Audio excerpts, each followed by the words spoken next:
President Bush defended himself today for honoring the Dalai Lama, the Buddhist religious leader receiving the Congressional Gold Medal from the president.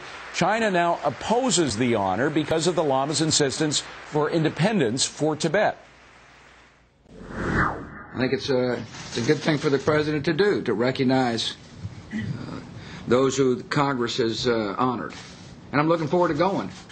I told the Chinese president, President Hu, that I was going to go to the ceremony. I brought it up. And I said, I'm going because I want to honor this man. I have consistently told the Chinese that religious freedom is in their nation's interest. Well, is supporting the Dalai Lama worth straining relations with the economic powerhouse that China's become? Well, here with us now, Mike Norman of the Economic Contrarian Update, and Jim Pettikoukas from Money and Business, and Peter Schiff, author of Crash Proof. So, Peter, to you first, what do you think? Is President Bush risking something with China by doing this? Well, I doubt this specific incident is going to spark any kind of retaliation by China. But in general, in the broader scheme of things, we have to be very careful of China, because China is blowing all the air into our bubble economy. They're the ones that are supplying us with all these low-priced consumer goods that we buy, and they're loaning us all the money to pay for it. And, you know, we've got problems in the mortgage market. Imagine how much worse those problems would be if the Chinese weren't holding on to hundreds of billions of dollars worth of our mortgage-backed securities. So, Mike, according to Peter, we couldn't survive without China. Well, this is complete.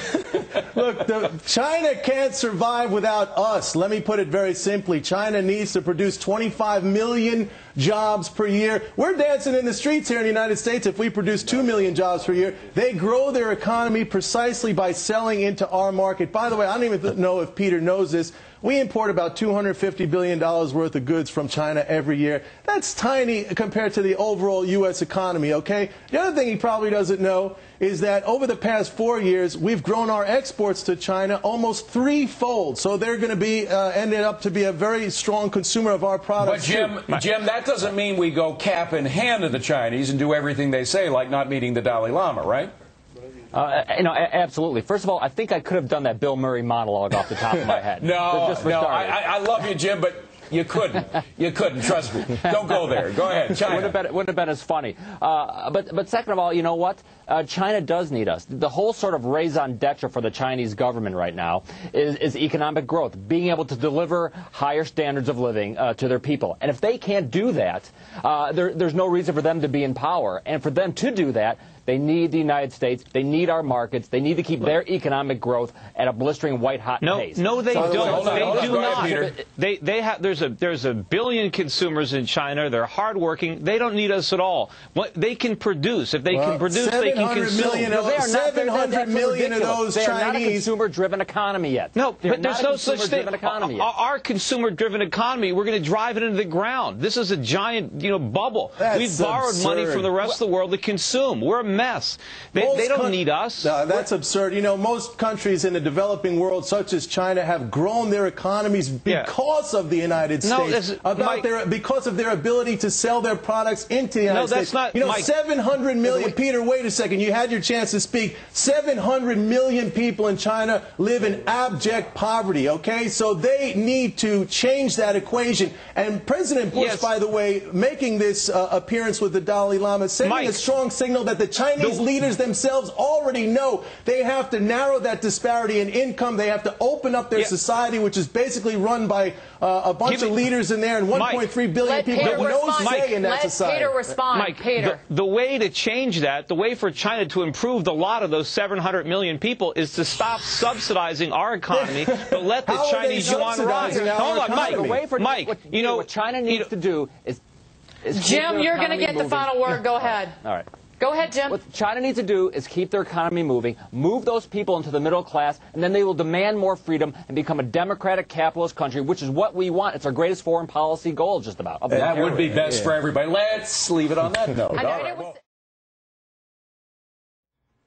The American dream or American nightmare? Are you worried about making monthly payments in the wake of the mortgage meltdown? Treasury Secretary Hank Paulson suggesting that homeowners seek counseling, but who should you turn to?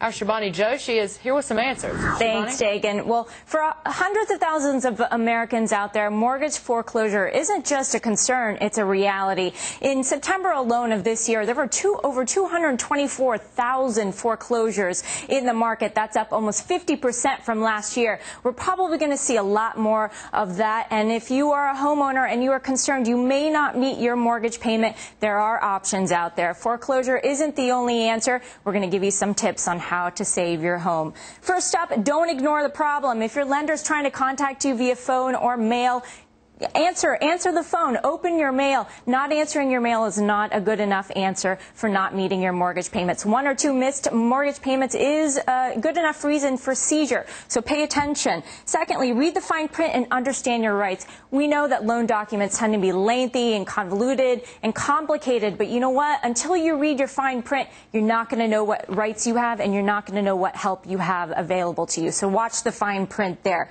Thirdly, use the assets that you do have. Now, you should talk to a financial planner first, but if you have a second home, a second car, even some jewelry you're not using, consider cashing that in to put down towards a missed mortgage payment. Fourthly, contact your lender as soon as you realize you have a problem. Now, for a lot of Americans out there, they don't know who their lender is. The person that shook their hand and said, "Congratulations, you have a new home," is probably not the person they're sending their mortgage checks to every month. So the way that you figure that out is actually look at your coupon book or your coupon payment book, or look at your statements, figure out who your lender is, and give them a call. They can be your biggest ally in case you are going to miss your payments. And lastly, if you can't work out a special payment arrangement with your lender, consider a mortgage counselor. There are lots of nonprofit organizations out there that are here to help you. You don't have to pay for them. There are a bunch of people out there and a bunch of services out there that are charging big fees to help you. You don't need to. You can actually get it for free. Go to www.hud, that's HUD.gov, and you can figure out some of the resources you have available. So being proactive is the key here, not reactive, and you can make sure to save your home. Back to you. All right, Shivani, thanks very much. So is it a good idea, a mortgage shrink? Can you say that? No, mortgage counselor, let's put it that way, because they really can help. That's right. Well, and back with us to debate that, Mike Norman, Jim Pettikalkas, and Peter Schiff. So, Mike, to you first. Good idea. If you save your home, it helps the lender, too. Yeah, and the environment right now, Dagan, I think lenders want to help. You know, there's a lot of attention on this problem now coming down from, from the president on down. So I think they're more amenable, they're more open to try to help out. If it's your primary residence, yeah, I think you should try to hang on to it. For somebody who got into a housing deal as a speculation and is trying to hold on, and they're really at risk there, I think probably let it go. Peter, what do you think? Peter. Yeah, well, in many cases, these homes are not worth holding on to. I mean, what's the point of struggling to hold on to an overpriced house? I mean, there are plenty of vacant houses around that you can move into and rent and have a payment you can afford. People overpaid for houses. The prices were in the stratosphere for the past few years. They're going a lot lower. It certainly doesn't make any sense to sink more money into a house when you're just going to lose it. So, I think the borrowers are in the driver's seat because they can walk away. It's the lenders who are going to get stuck with all this paper. Yeah, but Jim, these debts don't just go away. You can't just walk away. That hangs with you, right? No, I mean, if you're actually concerned about having some, like, a credit history, I wasn't just on the air. A car, anything in the future. Well, yeah, you should definitely try to work things out. And this really goes to the point that when people talk about all these potential foreclosures and people losing their home, there's going to be a certain percentage, maybe a high percentage of people who are going to be able to work out these loans and stay in their houses. So the housing crisis may not be quite as bad as some people fear.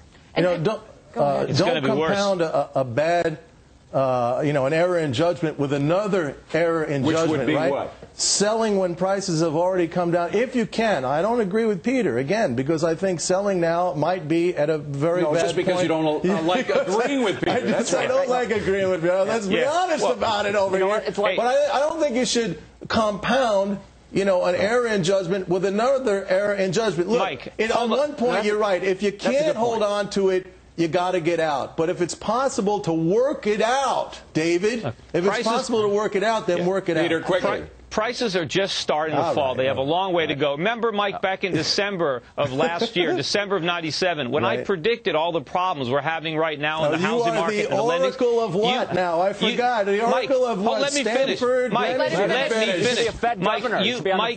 Mike, you were laughing at me when I was talking about lax lending standards. Hold on. You confidently predicted that housing prices would go up 10% this year. Things. You know, that's my job. I predict a lot of things. Well, and most of them don't happen. Discussion because we've run out of time. Mike, most of your predictions don't come true. Mine do. Thanks, guys, for watching the markets at this hour. Gotta go. We got a leader in Iran who has announced that he wants to destroy Israel. So I've told people that if you're interested in avoiding World War III, it seems like you ought to be interested in preventing them from having the knowledge necessary to make a nuclear weapon. Well, there you go. I was wondering why this segment was called World War III. That's why. The president said it. Tough talk from the president today, bringing up the possibility of World War III in connection with Iran. The possibility could roil markets, but would a war footing actually benefit our economy? Well, Mike Norman, Charles Massimo, Peter Schiff, all back with us now to discuss that. Mike, you think that the war footing would actually be a good thing for us here? A war, if what you mean by a war footing is a preparation for an attack on Iran, look, I think we got to take these guys out. We can't allow them, as the president has said over and over and over again, we can't allow them to have nukes. If we do, the consequences are much more destructive and terrible than anything that might beset the economy as a result of this war footing. There's another thing I want to say here, and a lot of people don't like to hear this, and I am not a war mongerer, but war spending increases, it's spending which ends up increasing the size of our economy, whether you like to hear that or not. Yeah, I mean, it helps our industrial military base. But Mike, we're spending about, I believe it's $626 billion on military expenditures, $323 billion on health care. So yeah, we could be spending money. I mean, it's $626 billion. About nickels and dimes here. Nickels and dimes. About the potential look at the healthcare system right now. A country like Iran, a state sponsor of terrorism that has a nuclear weapon. We have with us another guest who I'm sure agrees with everything that Mike Norman says. Peter, what do you think? Peter President. I think the president is exaggerating the threats posed by a Middle East nation. You know, even if Iran were to develop a nuclear weapon, I don't think it necessarily follows that we're going to have World War III. I mean, how many nuclear missiles did the Soviet Union have pointed all over the world, and we managed to avoid World War III? But to think that a war that's spending money on bombs helps an economy, all you're doing is diverting resources that could have been used for things that we actually like, and you're using them to fight a war. It doesn't help the economy. You mean protecting our nation? Fighting a war to protect our nation does not help our economy. You know, Mike, will you let me finish? Mike, will you let me finish a point? Is not an investment that we need to make. Mike, will you let me finish a point? Okay, hold on. Go ahead, Peter. Look, certainly spending money on a war might be necessary, just like putting burglar alarms on your house is necessary, but it doesn't necessarily improve your standard of living. You'd rather spend the money on other things. And, you know, we're borrowing the money to fight these wars. We have to pay the world back. We're borrowing trillions of dollars to fight these wars. All right, well, Peter, I want to ask Charles this. I mean, you have to admit, Ahmadinejad is pretty off his rocker. I mean, he said some pretty crazy things. I mean, you cannot put it past this guy that he would not develop a nuclear weapon. I mean, he's a threat. He is a potential threat to this country. I agree, and I think both, and I hate to be in between Mike and Peter. It's probably a very vulnerable spot to be in between. But the point is, again, if we're spending so much money, how are we repaying it? We're repaying it through increase in taxes and increased debt. Absolutely. Taxes have gone down since where are we going to pay for this? It's going to come from the taxes. Taxes have gone down. Economic growth has gone up. Revenues have come into the Treasury. Mike, if it wasn't for this little inflation, we haven't had economic growth.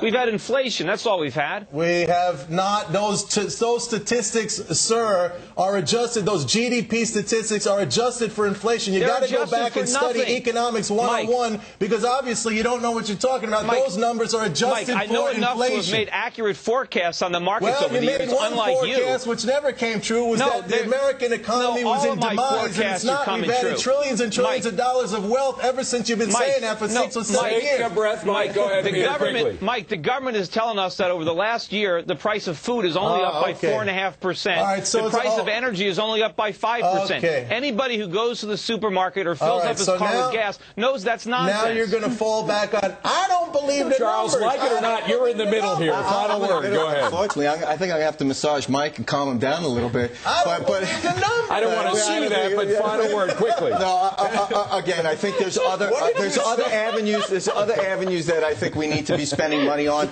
It can't be so much of the money's going towards war when we have health care. Well, I'm glad we left it all at a laugh, folks. We got to leave now. Look at the